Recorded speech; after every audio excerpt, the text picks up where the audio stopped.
মিশনের যে এই কার্যক্রম তার দুটো পার্ট আছে।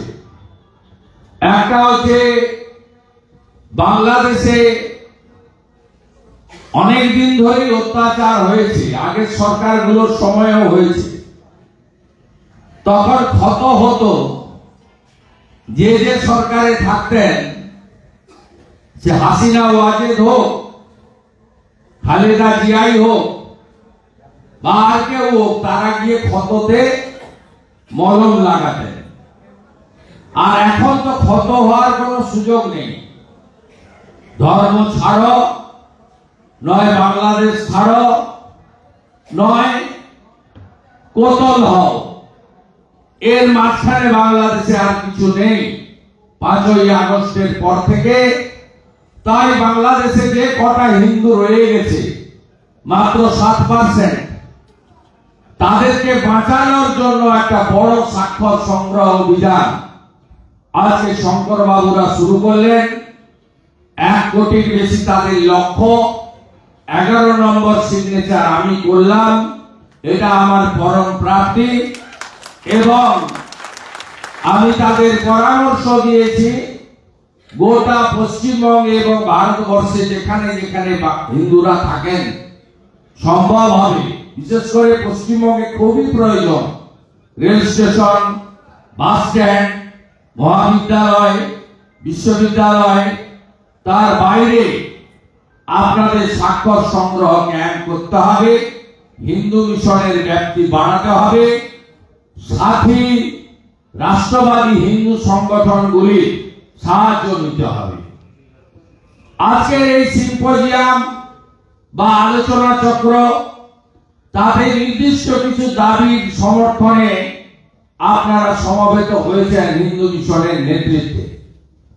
সেই দাবিগুলোকে আমি সম্পূর্ণরূপে সমর্থন করছি।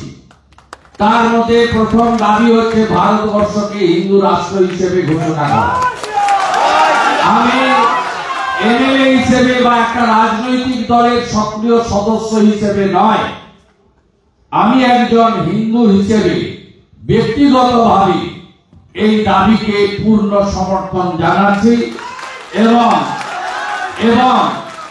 এর কোনো বিকল্প নেই, এটাও আমি এখানে আপনাদের কাছে বলছি। দাবিগুলির মধ্যে একটি দাবি রয়েছে যেগুলি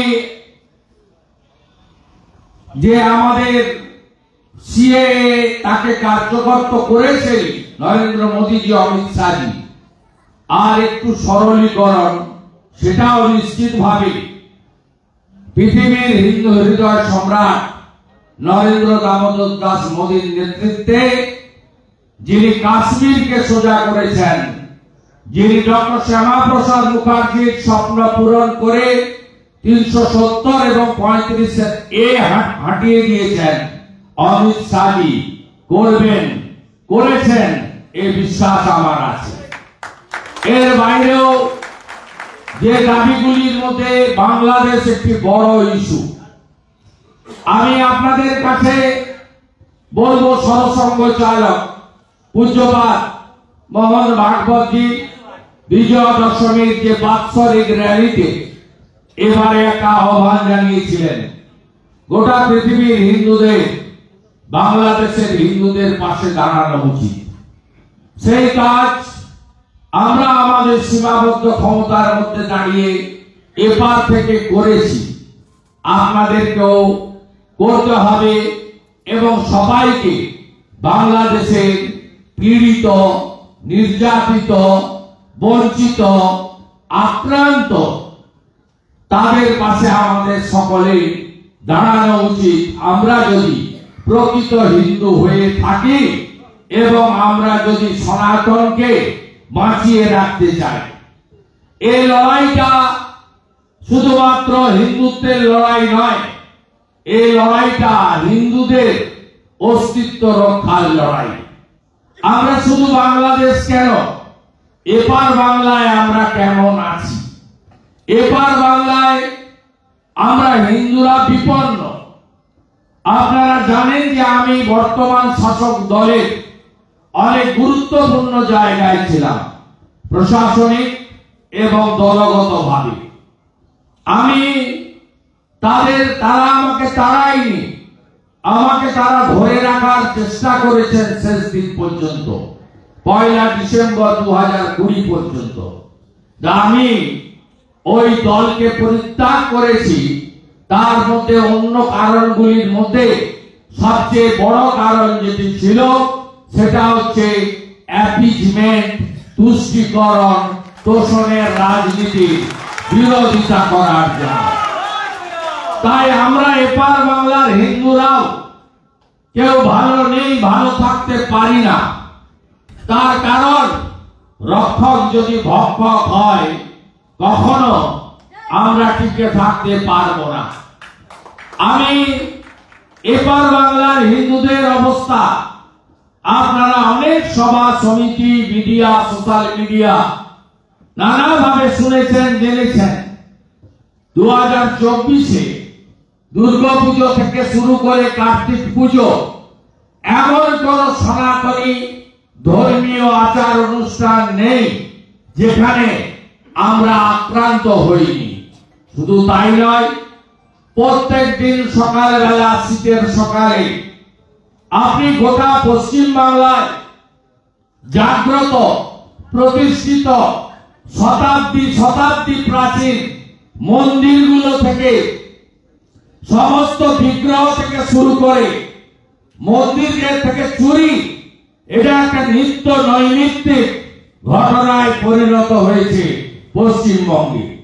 শুধু বেলডাঙ্গাতে কার্তিক পুজোকে কেন্দ্র করে একাধিক মন্দির ভাঙা হয়েছে। হ্যাঁ, বাংলাদেশে 600 মন্দির ভেঙেছে, এবারেও অনেক মন্দির ভেঙেছে গত 3-4 মাসে, যার অসংখ্য আপনারা উদাহরণ আমরা দিতে পারি। সমাধান কি? আমার নাম যিনি শেষে বলছিলেন সঞ্চালক, উপায় কি জানতে চাইছিলেন। আমি বলি উপায় তো সামনে। এই উত্তরপ্রদেশ, তার অতীত ইতিহাস কি?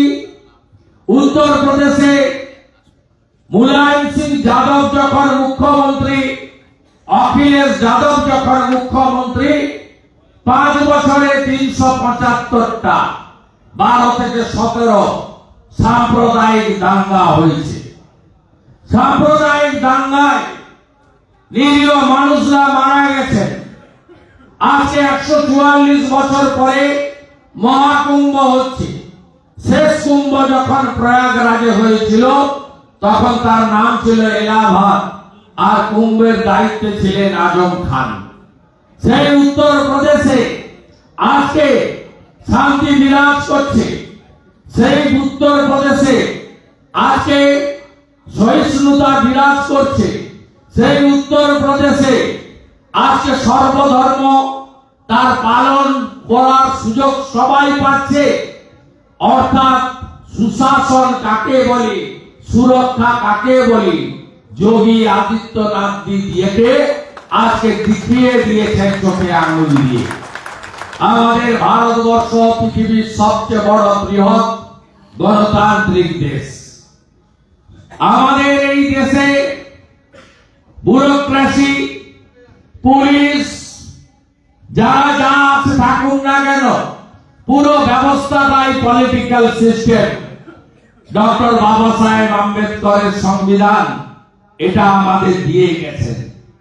তাই এখানে সরকার যদি পক্ষ নেয়, সরকার যদি ভোট ব্যাংকের রাজনীতি করে, সরকার যদি রোহিঙ্গা মুসলমানকে আধার কার্ড, এপিক কার্ড বানিয়ে দেয়, সরকার যদি বিএসএফ কে 600 কিলোমিটার জমি না দেয় কাঁটাতার দেওয়ার জন্য, তাহলে আপনি যাবেন কোথায়?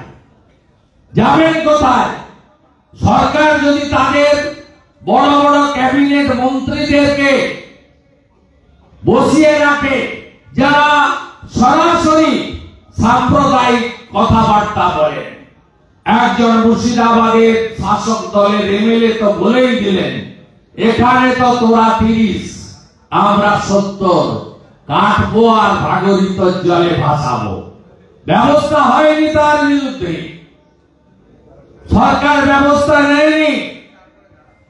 অথচ ভারতবর্ষ যারা শাসন করছে ভারতীয় জনতা পার্টি, যে ভারতীয় জনতা পার্টির আত্মা হল সংঘ, যে ভারতীয় জনতা পার্টি ডক্টর শ্যামাপ্রসাদ মুখার্জি, দীনদয়াল উপাধ্যায়ের আদর্শে জনসংঘ থেকে বিজেপি, যার ইতিহাস পড়লে এই পার্টি ভারতীয় সংস্কৃতি এবং সনাতন সংস্কৃতিকে বাঁচিয়ে রাখতে চায়, যে পার্টি ক্ষমতায় ছিল বলে, নরেন্দ্র মোদী প্রধানমন্ত্রী ছিলেন বলে সুপ্রিম কোর্টের রায়কে মান্যতা দিয়ে শান্তিপূর্ণ উপায়ে 500 বছরের হিন্দু স্বপ্ন পূরণ করে অযোধ্যায় রাম মন্দির তৈরি হয়েছে। সেই ভারতীয় জনতা পার্টিও আমাদের শিক্ষা দেয়নি অপর ধর্ম সম্পর্কে খারাপ কথা বলা। এরা মা কালীকে অপমান করলে মহুয়া মৈত্রকে শাস্তি দেয় না। 30% মুর্শিদাবাদের হিন্দুকে কেটে ভাগীরথীতে ভাসাবে বললে এরা তাদের ভরতপুরের এমএলএ কে শাস্তি দেয় না। আর বিজেপি তেলেঙ্গানার এমএলএ রাজা সিংকে, নুপুর শর্মাকে তৎক্ষণাৎ সাসপেন্ড করে বলে যে উনার এই বক্তব্যের সঙ্গে আমরা একমত নই। এইখানে ডিফারেন্স, গণতান্ত্রিক ব্যবস্থাপনা এই ডিফারেন্স। আরেক এমএলএ, তারও নাম ভরতপুরের এমএলএ এর মতো, তিনি এই মহারাজকে বলছেন, যিনি গৃহস্থ জীবন বিসর্জন দিয়ে সন্ন্যাসী কি পদ্ধতিতে হয় সবাই আপনারা জানেন। তার পরিবারকে ছেড়ে, কারো কারো তো প্রথা আছে পরিবারের মানে শ্রাদ্ধ শান্তি পিণ্ড দান করে তাকে সন্ন্যাস ধর্ম নিতে হয়। আজকে সেই সন্ন্যাসী, যিনি সন্ন্যাসী জীবন পালন করেন, তার গেরুয়া বসন, মণ্ডিত মস্তক, তিনি সম্পূর্ণ শাকাহারী, তার সমস্ত জিনিসই আমাদের সনাতনী নিয়ম নীতি এবং পূজ্যপাদ স্বামী প্রণবানন্দ, যিনি হিন্দু ধর্মকে রক্ষা করার জন্য ভারত সেবাশ্রম তৈরি করেছিলেন, তার আদর্শে তাদের যে ভারত সেবাশ্রম সংঘের 4টি খণ্ড রয়েছে তাকে নিপুণভাবে 100% পালন করে যিনি সন্ন্যাস ধর্ম পালন করছেন তাকে সন্ত্রাসবাদী আখ্যা দিচ্ছেন। একজন শিক্ষিত আইপিএস পাস করে আজকে এই রাজ্যের প্রাক্তন মন্ত্রী বর্তমান এমএলএ, তিনি প্রকাশ্যে বলছেন সরকার তার বিরুদ্ধে, সরকারি দল তার বিরুদ্ধে ব্যবস্থা নেন। সরাসরি খাগড়াগড় বিস্ফোরণ কাণ্ডে মন্ত্রী সিদ্দিকুল্লাহ চৌধুরী সমর্থন করেন যারা জঙ্গি তাদেরকে। সিদ্দিকুল্লাহ চৌধুরীরা বলেন বাংলাদেশে যা ঘটছে ওটা ওদের দেশের আভ্যন্তরীণ বিষয়, ওটা ইউনূস সাহেব বুঝে নেবে, ভারত নাক গলাবে না। এটা ভারত বাংলাদেশের ইস্যু নয় সিদ্দিকুল্লাহ সাহেব, এটা সনাতনীদের অস্তিত্ব রক্ষার লড়াই। বিধানসভায় অন রেকর্ড দাঁড়িয়ে সিদ্দিকুল্লাহ চৌধুরী বলছেন, ভাবতে পারেন কোন বিধানসভায় আমরা আছি এই রাজ্যে, বলছে আপনাদের দো হাম দো হামারা দো, মানে আমাদের হিন্দুদের, আর আমাদের হাম দো হামারা চার। আজকে এই কথা বলছেন। আরেক মন্ত্রী তো গুণের নিধি যারা ফিরা থাকে, কখনো দাওয়াতে ইসলাম, সব আপনারা দুর্ভাগ্যশীল, উনি একমাত্র সৌভাগ্যবান কারণ উনি উনার ধর্মে জন্মগ্রহণ করেছেন। কখনো 50% লোককে উর্দু শেখাবে, উর্দুতে কথা বলবে, কখনো বলছে ভারতে 17, আমরা এখানে 33, আমরা জনসংখ্যায় মেজরিটি হব। কি ভয়ঙ্কর!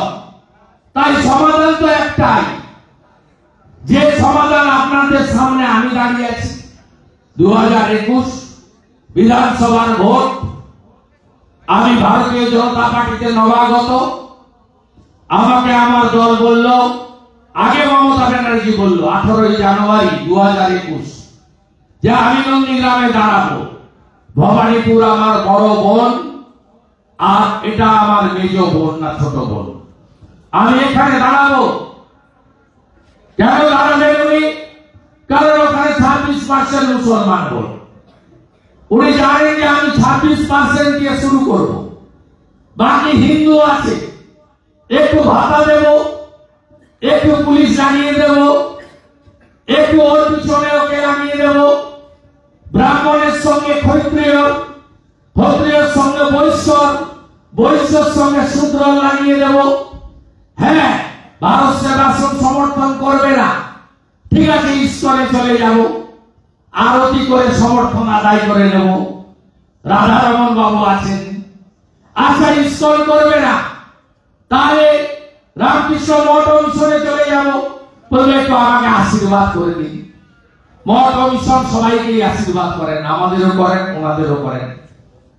আরো কোথাও কোথাও চলে যাব, কারণ আমরা সনাতনীরা বিভক্ত, কেউ আর্য সমাজ, কেউ ঠাকুর অনুকূল চন্দ্র, কেউ বালক ব্রহ্মচারী, কেউ বাবা লোকনাথ ব্রহ্মচারী, কত ভাগে আমরা বিভক্ত। তাই আমার তো 26 আছে, সঙ্গে একটু ভাতা 500, 700, 1000, আর একটু এইসব ভাগাভাগির সুযোগ নেব, তাহলে আমার 45 হয়ে যাবে। তাহলে বিজেপি বা বিরোধী বা শুভেন্দুকে আটকে দেব। এই তালে উনি দিয়েছিলেন ওখানে। আমি নামলাম মাঠে, আমি মুসলমানদের ভোট চাইলাম না, 63টা মুসলমান বুথে গেলাম না। আরে বাবু আপনারা থাকুন, আপনারা কি করবেন আমি জানি। আমি বাকি হিন্দুর কাছে এলাম, বললাম ভাই হিন্দুদের বাঁচাতে হবে, আপনারা আমাকে ভোট দিন। আমি বেশি জনকে এক করতে পারিনি, 100 জন হিন্দুর মধ্যে 64 জন হিন্দু নন্দীগ্রামে এক হলো। মমতা ব্যানার্জি 1956 ভোটে হারলেন। তারপরে অভিজিৎ গাঙ্গুলি দাঁড়ালেন, আরো হিন্দুরা ঐক্যবদ্ধ হলো, ওদের স্বরূপ চিনল। 100-র মধ্যে 72 জন নন্দীগ্রামের হিন্দু এক হলেন। তারা ভোট দিলেন অভিজিৎ গাঙ্গুলি মানে নরেন্দ্র মোদীকে। অভিজিৎ গাঙ্গুলি আরো ভোট বাড়িয়ে 8200 ভোটে নন্দীগ্রাম থেকে লিড নিলেন। সমাধান পরিষ্কার, সমাধান একটাই, 70% হিন্দু এক হবেন, একটা হিন্দুবাদী রাষ্ট্রবাদী ডবল ইঞ্জিন সরকার তৈরি করবেন। উত্তরপ্রদেশের মতো সেই সরকারটাকে হাতে দেবেন, যে সরকার ভারতীয়দের সুরক্ষা দেবে আর অভারতীয়দের চুলের মুঠি ধরে তাড়ানোর ব্যবস্থা করবে। যে সরকার ধর্মীয় কারণে উৎপীড়িত হওয়া বাংলাদেশের হিন্দুদের, বুদ্ধিস্টদের শরণার্থী হিসাবে মর্যাদা দেবে, বাড়ি করে দেবে, জলের ব্যবস্থা করবে, কাজের ব্যবস্থা করবে, 3 বেলা খাওয়ার ব্যবস্থা করবে, চিকিৎসা করবে। আর ওই কালকে শিয়ালদা স্টেশনে যারা ধরা পড়েছে মায়ানমার হয়ে, বাংলাদেশ হয়ে, এই বাংলা হয়ে যারা দিল্লি যাচ্ছিল, এই অনুপ্রবেশকারী রোহিঙ্গা মুসলমানদেরকে পেরিয়ে এই রাজ্যের বাইরে বের করতে হবে। এটাই হচ্ছে একমাত্র সমাধান। ক্ষমতা তো আপনার হাতে, ক্ষমতা তো আপনার হাতে। আপনি এক হয়ে এমন একটা সরকার তৈরি করুন, যে সরকার আসামের মতো পশ্চিমবঙ্গেও রাজ্য স্তরে এনআরসি চালু করবে, নাগরিক পুঞ্জি, ভারতীয়রা থাকবে, অভারতীয়দের ডিটেনশন ক্যাম্পে নিয়ে যেতে হবে না, চিহ্নিত করে ডি করবে। আসামে 16 লক্ষ করেছে। ডি মানে ডাউটফুল, ভোটাধিকার পেয়ে নেওয়া, রেশন থেকে বঞ্চিত করা, সরকারের সমস্ত সুযোগ সুবিধা, শিক্ষা স্বাস্থ্য থেকে বঞ্চিত করা। আসামে ডক্টর হেমন্ত বিশ্ব শর্মা তিনি মোদীজির মার্গদর্শনে করে দেখিয়েছেন 16 লক্ষ ডি ডাউটফুল। কোথাও ডিটেনশন ক্যাম্পে নিয়ে যেতে হবে না, এটাই সোজা হয়ে যাবে। আপনার হাতে সব। আপনি যদি এই সরকারকে রাখেন, এবারে তো 5টা দুর্গা ঠাকুর ভেঙেছে শ্যামপুরে, এবারে তো রাজাবাজারে কালী ঠাকুর ভেঙেছে, কাছে বেশি দূরে না, বারাসাত থেকে কত হবে, সিটির মোড় শ্যামবাজার পেরোলেই রাজাবাজার 15 কিলোমিটার হবে। এখানে তো বজবজের নোদাখালীতে লক্ষ্মী ঠাকুর ভেঙেছে, বেলডাঙ্গায় কার্তিক লড়াই বাংলা খ্যাত, গুড়িয়ে নিয়েছে একাধিক মন্দির, 200 দোকান, এখনো জেলে বহু হিন্দু ছেলে। তাই আপনাদের হাতেই সমাধান। আমি আপনাদের রাজনীতির মঞ্চ না হয়েও সমাধানের রাস্তা আমি আমার নিজেকে দিয়ে আপনাদেরকে আমি যোগ বিয়োগ অঙ্ক করে বুঝিয়ে দিয়ে গেলাম। জাগরণ ঐক্যবদ্ধ হন, সামাজিক কল্যাণ, কর্মসংস্থান, শিল্পায়ন, এ তো গতির সাথে সাথে হবে, অন্য রাজ্য হচ্ছে আরো বেশি করে হবে, কিন্তু বাড়িগুলো বানাচ্ছেন এই মায়ানমার থেকে আসা গোপ চাষা এই লোকগুলোর জন্য, তো এরা এই বাড়ি দখল করবে। কবে থাকবেন আপনি? ডক্টর শ্যামাপ্রসাদ মুখার্জি না থাকলে আপনি থাকতে পারতেন ভারতে, আপনাকে যশোর বা কোথাও এই পাশে যেগুলো আছে রাজশাহী এর সঙ্গেই থাকতে হতো। ডক্টর শ্যামাপ্রসাদ মুখার্জি দিয়ে গেছিল বাঙালি হিন্দু, কখনো হিসাবটা দেখেছেন? 47-এ কত ছিল বাংলা হিন্দু? পশ্চিমবঙ্গে উপরের কথা ছাড়ুন, ও তো শেষ হয়ে গেছে, 7% নেমে গেছে। 33 থেকে ভারত ভাগের সময় 71-এ 22, এখন 7.5। আপনার কথা বলুন, এখানে বাঙালি হিন্দু ছিল 85%, আজকে কত? লাস্ট সেন্সাস হয়েছে 2011-তে, তাতে 27% এর বেশি ওরা। আর ববি হাকিম বলছে ওরা নাকি 33%, হিন্দু মিশন বলছে আমরা 70%। যাই হোক, ববি হাকিমের কথায় 67 আর হিন্দু মিশনের কথায় 70।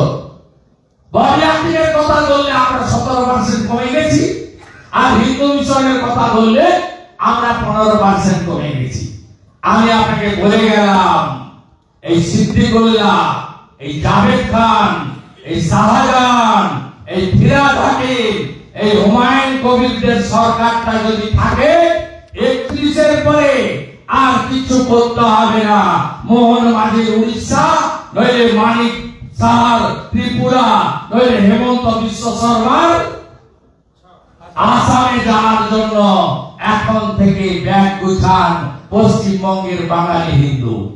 আপনারা জানুন, শুধু বাংলাদেশের পাশে থাকা না, এপারেও যাতে আমরা একটা রাষ্ট্রবাদী হিন্দুত্ববাদী সরকার তৈরি করতে পারি, তার উদ্যোগ বাঙালি হিন্দুদের নিতে হবে। ধর্ম রক্ষিত বিজেপি, সিপিএম, তৃণমূলের কমিটি থাকবে গ্রামে, সঙ্গে থাকবে ধর্ম রক্ষা কমিটি। এটাই হবে একমাত্র বাঁচার পথ। जो हिंदू हित में काम करेगा 26 साल बंगाल में वही राज करेगा। এই মন্ত্র সাথ আপনারা লড়বেন। আপনাদের সেবক, আপনাদের ভাই বন্ধু শুভেন্দু আপনাদের সাথে আছে। ভারত মাতা কি, দুনিয়ার হিন্দু